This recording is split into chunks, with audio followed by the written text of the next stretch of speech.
The hallway outside Claremont Elementary School buzzed with the end-of-day shuffle. Tiny sneakers squeaking across polished tiles, backpacks bouncing, laughter echoing as students hurried toward the doors and the weekend waiting outside. The walls were lined with colorful posters about kindness and community, the kind that look good for visitors, but don't always reflect reality. Dr. Maya Ellis walked with calm, steady steps toward the main office. She was in her mid-30s, wearing a soft gray blazer, natural curls pinned into a neat twist, and glasses that framed sharp, thoughtful eyes. She carried a leather folder tucked under one arm, organized, professional, composed. Her daughter, Ava, was in the second grade and had always loved school, until recently. Maya had noticed the change immediately. The hesitations, the sudden refusal to pick up crayons, the quietness where there used to be excited chatter. Something was wrong. She had scheduled a meeting with the principal, Mr. Harrison, after Ava tearfully explained that her teacher had repeatedly dismissed her in class, talking over her, skipping her turn, telling her to settle down when asking questions. Maya stepped into the office. The receptionist gave a polite smile, the kind that didn't quite reach her eyes. "Here to see Principal Harrison?" "Yes," Maya said, sitting tall. "We have a 3:15 appointment." Mr. Harrison stepped out a moment later, mid-40s, clean suit, handshake firm and quick, smile too practiced. "Dr. Ellis, yes, come in." His office was neat. Diplomas hung on the wall. A framed poster read, "Every child matters." Maya sat. She didn't waste time. "Thank you for meeting with me. I'm concerned about how my daughter, Ava, is being treated in class. She's being regularly ignored when she raises her hand, and when she does speak, she's told she's being disruptive. Her confidence is deteriorating. I'd like us to address this seriously." Harrison nodded slowly, but not thoughtfully. "Right," he said, folding his hands. "I understand your feelings. But children sometimes imagine being treated unfairly, and some children, especially energetic ones, tend to perceive normal classroom management as personal criticism." He said the phrase energetic ones the same way someone might avoid saying something else. Maya kept her expression still. "Ava's not disruptive. She's engaged and enthusiastic. There is a difference." Harrison smiled, the kind of smile people use when they're done listening. "Well," he said, leaning back, "maybe this is about expectations. Our teachers know what's best for their students. I recommend encouraging Ava to be more patient and less vocal." Maya felt heat rise in her chest. Not anger, but clarity. "Are you suggesting my daughter needs to speak less to be treated fairly?" He shrugged. "It's not intentional, I assure you. We are very proud of our diversity here, truly. But children need to understand their place in a group." Their place. There it was. He continued without noticing how quiet Maya had become. "Besides, I'm sure this will resolve itself. You don't need to worry the district about something so small. We handle our own issues here." Maya stood. Slowly, calmly, with unmistakable authority. "I didn't come here to ask whether you take this seriously," she said. "I came to give you the chance to show that you do." Harrison blinked, confusion flickering. Because Maya didn't look like someone defeated. She looked like someone finished taking notes. "You'll be hearing from the district," she said, still polite, still composed. But the air in the room shifted, just slightly, and Harrison felt it. He didn't know why. Not yet. But soon he would. Because Dr. Maya Ellis had already accepted a new position. It just hadn't been publicly announced. And in 3 weeks' time, she would not be a concerned parent in his office. She would be the incoming superintendent of the entire school district. 3 weeks passed, and spring sunlight warmed the sidewalks outside Claremont Elementary. Bulletin boards changed to spring themes. Little construction paper flowers taped to classroom doors. Life in the school continued as usual, or at least appeared to. But in the main office, the tension had grown. Rumors had spread through the district.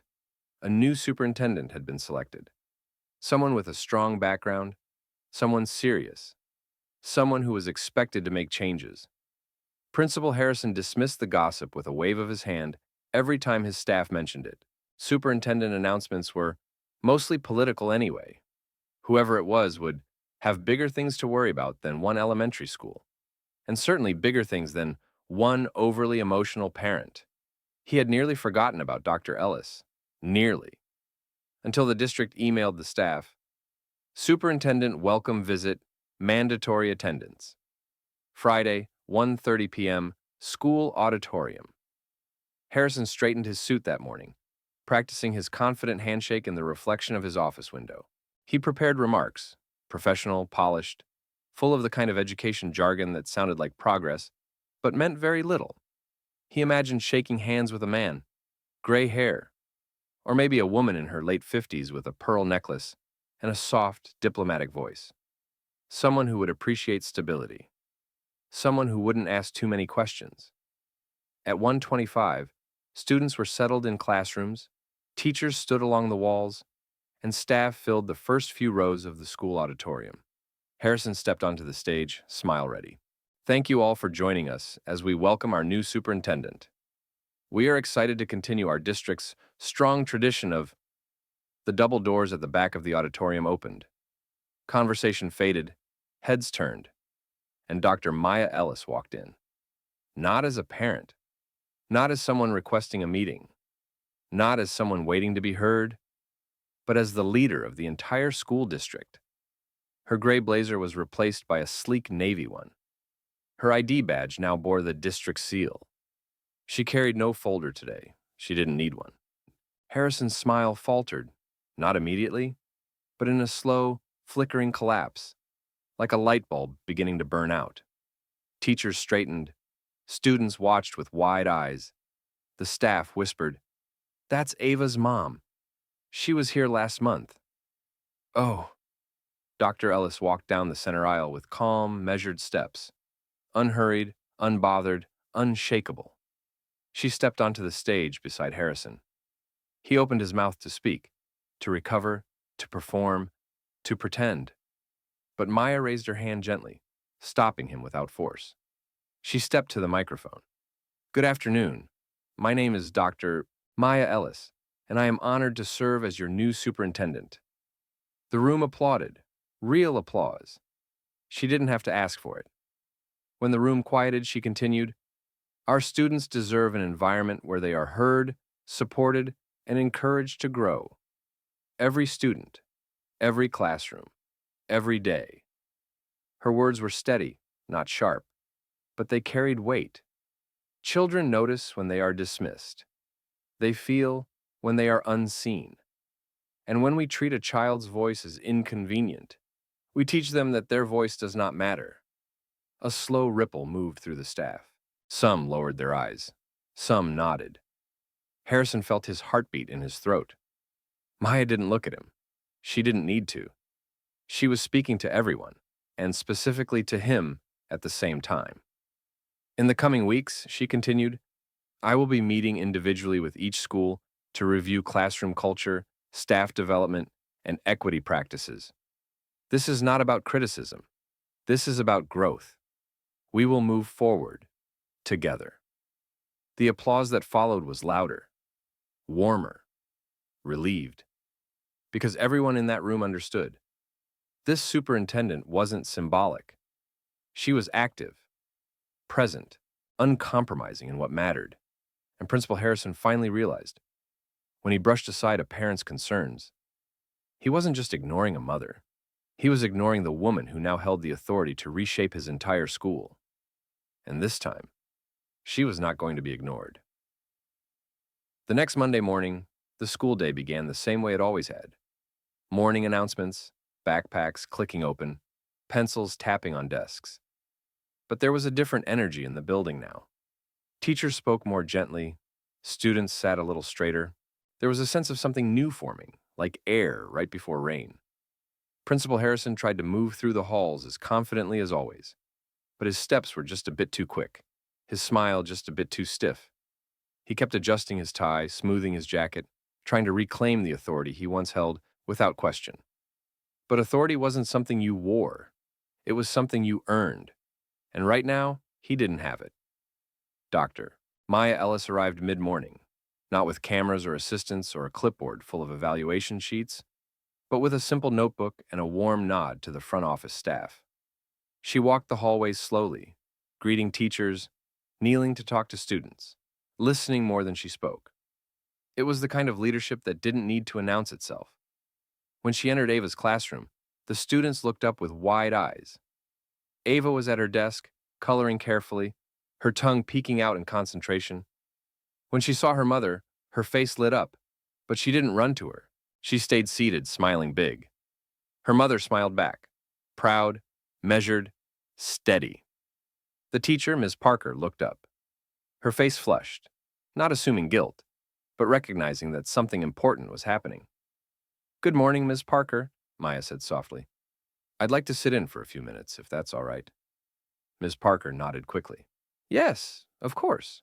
Class continued, but something subtle was different. When Ava raised her hand, Ms. Parker called on her. Not reluctantly, not as a performance, but because Ava's voice mattered.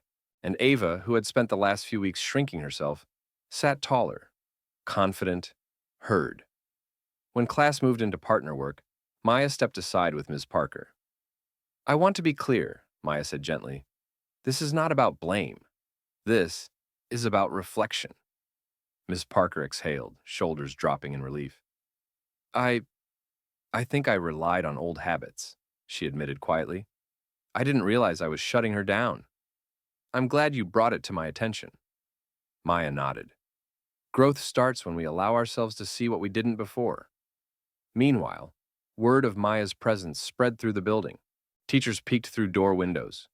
The whispers were different now, not nervous, not dismissive, thoughtful. Later, Maya requested a meeting with Principal Harrison in his office. He stood when she entered, trying to gather himself. "Dr. Ellis, thank you for—" "There's no need for formalities," Maya said, taking a seat. "I'd like to discuss how we move forward." Her tone wasn't harsh, it was clear. "Your school culture can be exemplary," she continued, "but it requires intentional leadership. Students must feel valued, parents must be heard, and teachers must be supported, not just with curriculum, but with training that teaches awareness, empathy, and responsiveness to every child in every seat." Harrison swallowed. He wasn't being scolded. This was worse. He was being taught. "I understand," he said quietly. "I want to do better. I know I fell short." Maya watched him closely, measuring sincerity, not words. "We all fall short at times," she said. "What matters is what we do next. No threat, no punishment, no humiliation, just accountability. And we will do this together," she finished. But hear me clearly. No child under your leadership should ever feel unseen again, including my daughter." This time, he didn't try to explain or defend or minimize. He just nodded. "I hear you." For the first time, he truly did. And outside, in the classroom down the hall, Ava raised her hand again. And her voice was met with space, not silence. Spring warmed into early summer, and the changes at Claremont Elementary began to show in ways that couldn't be measured on test scores or attendance sheets, though those were improving too. The real change lived in smaller, quieter moments that told bigger stories. Hallway bulletin boards now featured student art from every classroom, not just the ones led by the favorite teachers. Teachers began sending positive notes home, not only when students excelled, but when they grew. The playground felt louder, not with conflict, but with laughter that came from children who felt safe being themselves. And Principal Harrison was changing too. He was no longer the first voice in the room. He had learned to become the one who listened. He attended workshops on cultural responsiveness, took notes during staff development sessions, and asked questions he would have once dismissed. Some days, he wrestled with discomfort, but he stayed, and he learned. One afternoon, Dr. Ellis returned for a school-wide assembly, this time not to observe, but to celebrate. The gym was decorated with banners that read, "Every voice matters. Every student belongs. Every classroom grows together." Teachers helped students find their seats on the bleachers. Parents filled the back rows. The energy felt bright, hopeful. Principal Harrison stepped to the microphone first, not with rehearsed jargon, but with something unfamiliar to him until recently: humility. "Claremont," he said, looking out at students, teachers, families. "I once believed that leadership meant having the answers, but I've learned that real leadership begins when we learn to listen. A few teachers smiled, genuine, not polite. Harrison continued, "This school has changed because we changed, because we chose to do better, and we are not done. This is just the beginning." Applause rippled across the gym, not loud or explosive, but warm, steady, proud. Then, he stepped aside and invited Maya to the stage. She didn't need to raise her voice to command attention. "Thank you," she began, scanning the crowd. "What makes a school strong isn't test scores or trophies. It's how we treat one another, how we lift one another, how we make sure no one is left unseen." Her eyes softened when she looked toward the students, especially toward one small girl in the second row who sat up a little straighter. Ava. "No child should ever feel like their voice is too much," Maya said. "No child should feel like they need to shrink to fit in. Here, every voice has a place. Every voice has value." A quiet murmur of agreement filled the room. Then something unexpected happened. Ava stood. She didn't ask permission. She didn't look around for reassurance. She just stood, and the gym fell quiet. Even Maya paused, surprised, but not startled. Ava took a breath, the kind that seemed too big for such a small chest. "My voice matters," she said, clear, bright, steady. Maya's eyes glistened, not with pride alone, but with something deeper, relief. Relief that her daughter was no longer shrinking. The room broke into applause, cheers, whistles, hugs from teachers to students. It wasn't just clapping for Ava. It was clapping for every child who had ever felt small. After the assembly, Harrison approached Maya. He didn't rush. He didn't try to impress. He simply spoke like a man who was learning how to stand differently in his role. "Thank you," he said, "for not giving up on us, or on me." Maya nodded. "We grow," she said. "Now that's what matters." Then he added something he hadn't been able to say before. "And thank you for advocating for Ava," before anyone realized they needed to listen. Maya smiled, gentle, knowing, steady. "She'll never forget that she was heard," she said. "And neither will this school." Outside, the children poured into the sunlight, running, laughing, loud in all the ways children should be. And for the first time, Claremont Elementary felt like a place where every student truly belonged. Not because a policy changed, but because a culture did. Summer break came and went, and when fall arrived, Claremont Elementary opened its doors to a very different atmosphere than the year before. There was laughter in the hallways before the bell even rang, and morning drop-off felt less like a rushed routine and more like a community gathering. Parents lingered a little longer, teachers greeted students by name, and most importantly, every child walked in like they belonged there. Ava ran ahead of Maya one crisp September morning, backpack bouncing, curls glowing in the early sunlight. She waved to her friends. There were more of them now. Confidence opens doors that isolation cannot. Maya walked slower, taking in the sight. This was what she had always wanted, not just for her daughter, but for every student in the district. Principal Harrison stood outside greeting families, holding the door open. When he saw Maya, his face warmed, not eager, not anxious, just respectful. "Good morning, Dr. Ellis," he said. "Good morning, Mr. Harrison," she replied. There was something steady between them now. Not friendship exactly. Something better. Mutual understanding. Growth had replaced defensiveness. Accountability had replaced pride. "I wanted to show you something," he said, gesturing for her to follow. They walked inside, past the office where that first uncomfortable meeting had taken place, and down the hallway where student artwork now covered the walls, drawings from every grade, each labeled with the student's name in large, bold print. Every voice, literally visible. He led her to the library, where a new banner hung above the entry. "Student voices lead the way." Below it stood a small podium, decorated with paintbrushes, stickers, and glitter. But what made it remarkable was not the decoration, it was the schedule pinned beside it. Every Friday, 2 students were chosen to speak to the school. Any topic, any idea, any dream. Stories, cultures, languages, being shared and celebrated. Maya took a long breath. It landed deep in her chest, like peace. "This wasn't required," she said softly.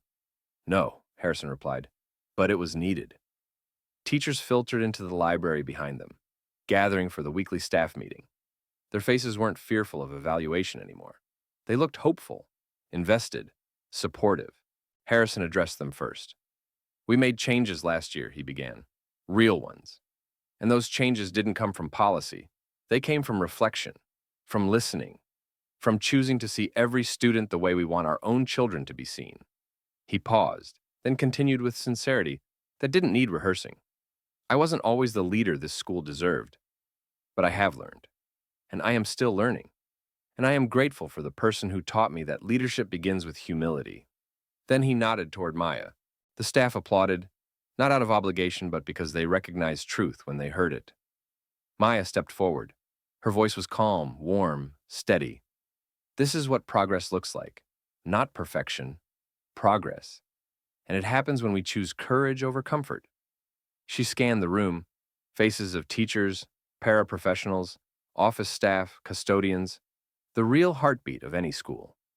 "If we can teach children to use their voices," she said, "then we must be willing to use ours too, and to listen when others do." A teacher in the back wiped her eyes. Another nodded slowly, deeply. The bell rang, and students flowed into the hallways, filling the air with life. Ava spotted her mother through the library glass and waved. Maya waved back, smiling with something that was more than pride. It was assurance. Her daughter would not have to shrink to fit the world. The world would learn to make space. And it already was. Because Maya hadn't just protected one child. She had changed a school, a culture, a standard. And this was only the beginning.